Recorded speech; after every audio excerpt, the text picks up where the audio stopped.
Welcome to GED Algebra for Money and Business. In Session 1, we will turn a weekly time card into a correct paycheck. The key idea is simple.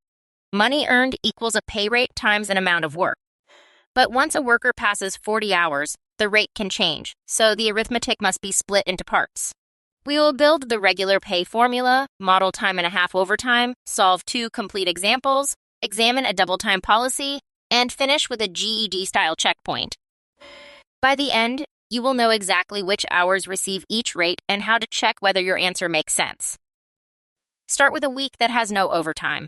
Let R be the hourly rate in dollars per hour, and let H be the number of hours worked. Then pay P equals R times H. The units explain why. Dollars per hour multiplied by hours leaves dollars. That unit check is a quick way to confirm the model. Suppose an employee earns $16 per hour and works 38 hours. Multiply 16 by 38 to get $608. This is direct variation. If the rate stays fixed, pay grows in exact proportion to hours. Double the hours and the pay doubles. On a graph, the relationship is a straight line through the origin with slope R. Overtime begins only after the regular threshold. For the standard time and a half model, the first 40 hours are paid at the normal rate, and every hour beyond 40 is paid at 1.5 times that rate. H is greater than 40. First find the extra hours. H minus 40. Raise 40R. Overtime pay is 1.5R times H minus 40. Add the 2 parts. The full rule is piecewise. Use RH when H is at most 40, and use 40R plus 1.5R times H minus 40 when H is above 40. Notice the order. Split the hours, calculate each rate, calculate each subtotal, and then add. Do not multiply all of the hours by 1.5. Now, solve a complete example. An employee earns $20 per hour and works 46 hours. The time bar splits into 40 regular hours and 6 overtime hours. Regular pay is 40 times 20, which is $800. The overtime rate is 1.5 times 20, or $30 per hour. Overtime pay is 6 times 30, which is $180. Add the subtotals. 800 plus 180 equals $980. A useful check is to compare with ordinary pay for 46 hours, which would be $920. The correct total should be larger, but not dramatically larger, because only 6 hours received the overtime premium. Consider Devin, who earns $17.50 per hour and works 52 hours during a busy week. He has 40 regular hours and 12 overtime hours. Regular pay is 40 times $17.50, or $700. His overtime rate is 1.5 times $17.50, which is $26.25 per hour. 12 overtime hours at $26.25 produce $315.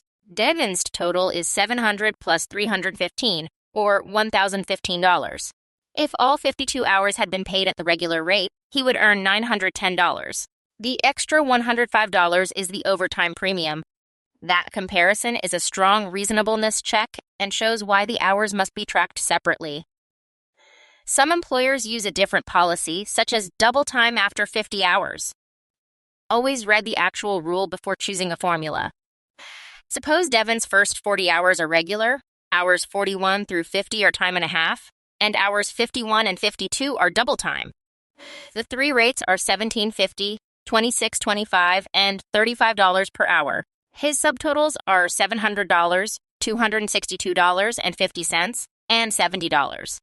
The new total is $1,032.50.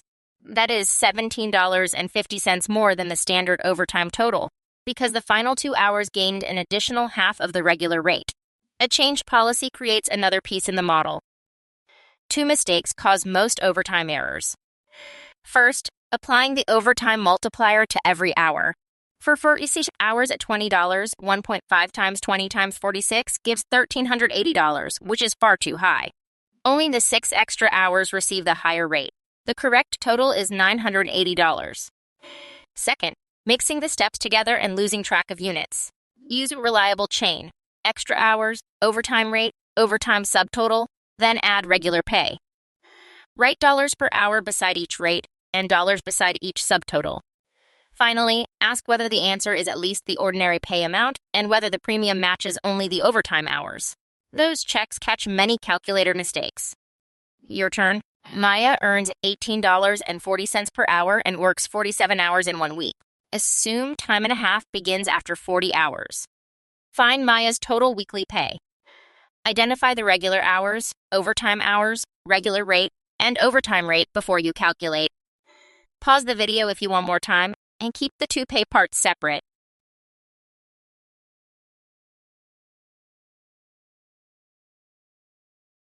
Here's the solution. Maya has 40 regular hours and 7 overtime hours.